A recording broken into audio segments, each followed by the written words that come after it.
Assalamualaikum warahmatullahi wabarakatuh. Perkenalkan, kami dari kelompok 2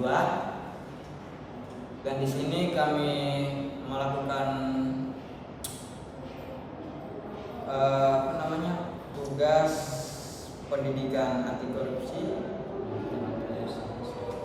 Yang kami ambil itu NSAIS. Di sini saya sendiri atas nama Eri Susanto, dan di sebelah kanan saya Sofyan Bima Putra, dan di sebelah kiri saya Putra Perdana. Baik, di sini ada beberapa poin yang akan kami sampaikan nantinya. Yang pertama itu di bab 1 analisis masalah, terus yang kedua itu solusi blok KM, dan yang ketiga itu bab 3 solusi AI. Nah, dan untuk penutup dan kesimpulannya nanti kita perkirakan dari teman-teman saya yang ada di sini. Warahmatullahi wabarakatuh. Yang terhormat Ibu Fitri Astuti selaku dosen pengampu mata kuliah pendidikan anti korupsi. Di sini saya langsung akan menjelaskan di analisis masalah. Instansi yang kami pilih adalah Exam Mataram, layanan pembayaran pajak kendaraan bermotor secara digital yang dikelola pemerintah provinsi NTB bersama kepolisian dan Bank NTB Syariah. Secara kasat mata saat ini terlihat modern dan transparan, tapi justru di balik sistem digital inilah tersembunyi celah-celah korupsi yang sering kali tidak terlihat oleh masyarakat umum. Titik rawan yang kami identifikasi adalah manipulasi data wajib pajak dan rekayasa status pembayaran BKB.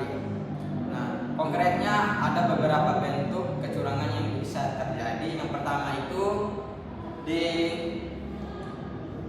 sektor status bayar rekayasa, oknum operator yang mengubah status pembayaran dari belum lunas menjadi lunas tanpa ada transaksi nyata. Wajib pajak yang tidak mau antri panjang bisa membeli layanan ini. Kedua itu manipulasi nominal pajak. Data teknik kendaraan seperti kapasitas mesin dikecilkan secara ilegal dan sistem sehingga pajak yang harus dibayar pun berkurang. Tentu ada imbalan di balik perubahan data ini.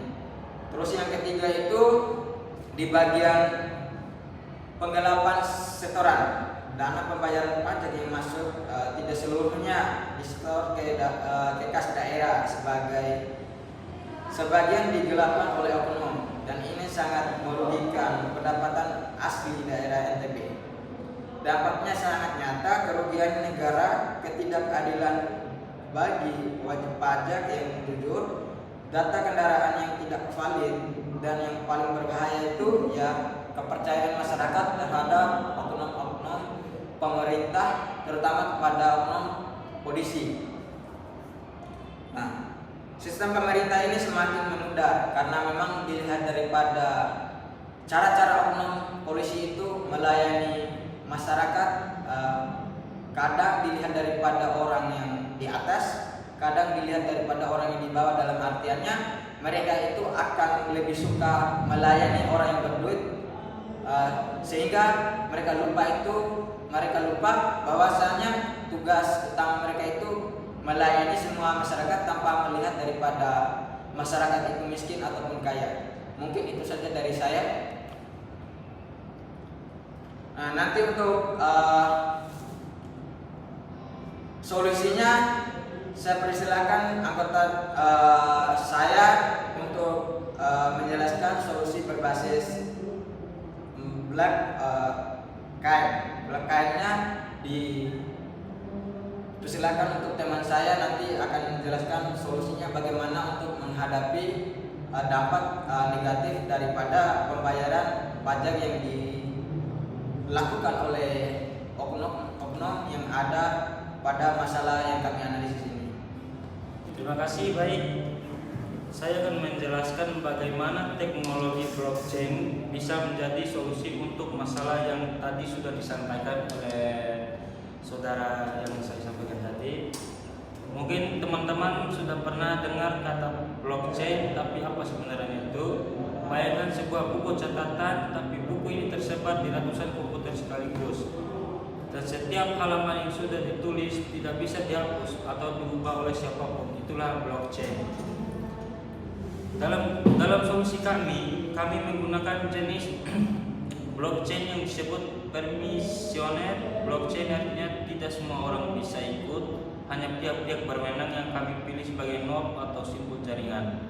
Node dalam jaringan ini terdiri dari Dispenda NTB sebagai pemilik data pajak Polda NTB untuk validasi kepemilikan kendaraan, Bank NTB Syariah untuk konfirmasi transaksi pembayaran, Dukcapil untuk verifikasi identitas wajib pajak, dan yang terakhir KPK atau BPKP sebagai auditor independen. Lalu bagaimana alur kerjanya? Saat seorang wajib pajak melakukan pembayaran PKP melalui aplikasi e-Samsat, sistem secara otomatis membuat catatan transaksi yang berisi ID kendaraan, jumlah pajak, nomor rekening tujuan, dan timestamp atau cap waktu yang akurat. Catatan ini kemudian dikirim ke seluruh node dalam jaringan. Semua node memverifikasi bersama-sama apakah transaksi ini valid. Jika mayoritas setuju, transaksi dimasukkan ke dalam blok baru. Dan inilah kuncinya, setiap blok mengandung hash atau sidik jari digital dari blok sebelumnya. Artinya kalau ada satu data yang diubah, seluruh rantai berikutnya otomatis rusak dan langsung ketahuan. Tidak ada yang bisa memanipulasi data secara diam-diam. Status pembayaran berubah menjadi lunas secara otomatis oleh sistem, bukan oleh operator manusia. Ini berarti tidak ada lagi celah bagi oknum untuk mengubah status secara manual. Selain itu, kami juga menerapkan smart contract, yaitu program otomatis yang mengkodekan aturan bisnis, misalnya besaran pajak berdasarkan kapasitas mesin.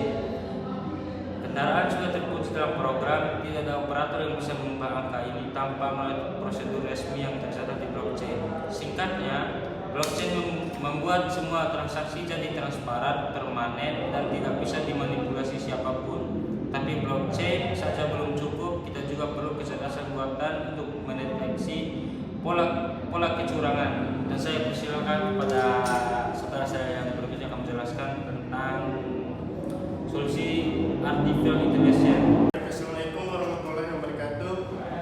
Nama saya Sofyan Bima Putra akan melanjutkan solusi AI.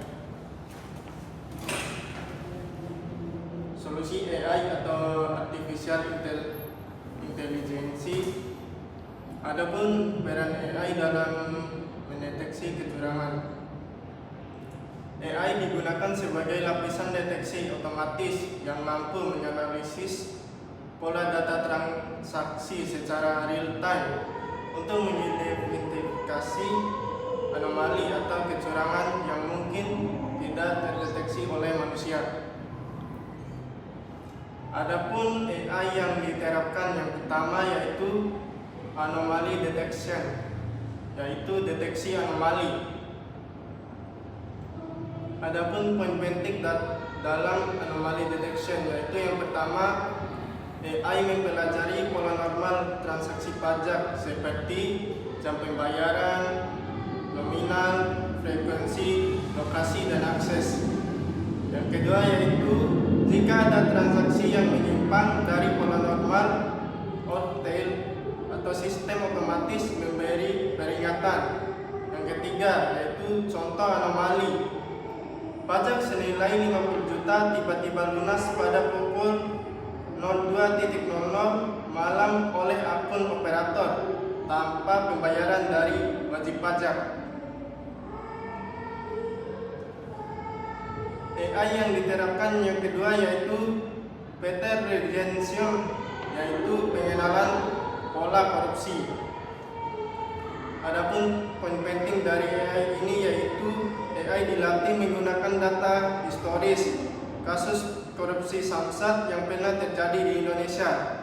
Yang kedua, sistem mengenali pola operator yang sering mengubah data di luar jam kerja, mengurangi normalisasi pajak yang tidak wajar, atau menghapus denda secara massal. Yang ketiga, setiap pola mencurigakan diberi skor resiko atau risk score 0 sampai 100. AI yang ketiga yang diterapkan yaitu NLP Document Verification, yaitu verifikasi dokumen. Adapun poin penting dari AI ini yaitu yang pertama, AI memverifikasi otomatis dokumen STNK dan BPKB yang diunggah wajib pajak. Yang kedua, mendeteksi dokumen palsu berdasarkan pola teks, formal, dan metadata dokumentasi. Yang ketiga, cross check dengan database kepolisian secara real time. Adapun dashboard monitoring AI.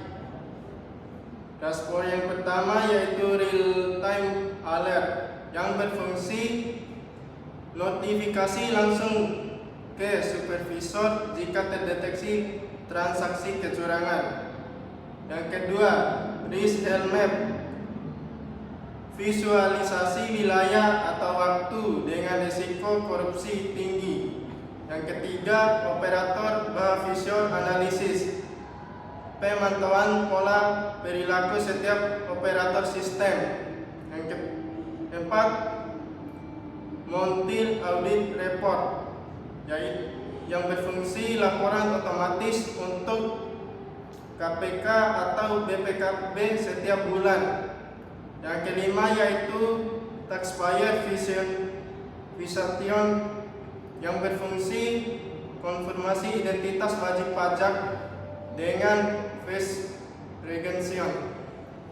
Baik, jadi itu teman-teman yang disampaikan oleh teman-teman saya tadi dan saya sendiri tadi, bahwasanya kecurangan itu banyak dari segi digitalnya. Jadi di sini saya akan membacakan atau menyimpulkan daripada pembahasan kami tadi itu, korupsi di Emsan itu Mataram bukanlah hal yang tidak bisa diatasi gitu, dengan kombinasi yang kami tawarkan sebuah sistem yang dimana yang pertama itu tidak ada lagi manipulasi data secara manual karena semua transaksi bersifat imutabel dan tersimpan permanen di jaringan blockchain. Terus yang kedua itu kecurangan terdeteksi secara otomatis sebelum menyebabkan kerugian besar berkat AI yang bekerja tanpa henti menganalisis setiap transaksi.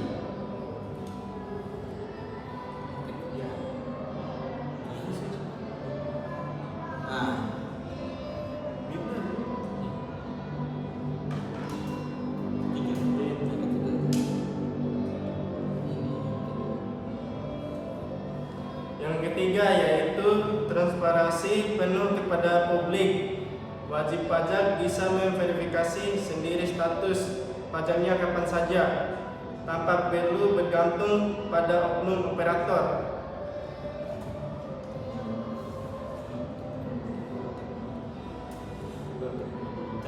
Teknologi bukan satu-satunya jawaban untuk korupsi. Integritas pribadi tetap nomor satu, tapi teknologi yang tepat bisa menutup celah-celah yang selama ini dimanfaatkan oknum untuk berbuat curang. Mungkin itu saja yang dapat kami presentasikan atau kami bicarakan, karena memang melihat daripada masalah-masalah yang terjadi itu kan kadang sifatnya yang digital. Kayak korupsi itu terjadi bukan semata-mata dari hal yang secara bisa dilihat oleh mata, tetapi kalau dilihat daripada sistem yang diberikan itu dapat juga membuat korupsi ini terjadi di mana-mana gitu. Mungkin itu saja yang dapat kami sampaikan dari kelompok kami. Jika ada kesalahan dan kekurangan, kami memohon maaf. Wassalamualaikum warahmatullahi wabarakatuh. Epi.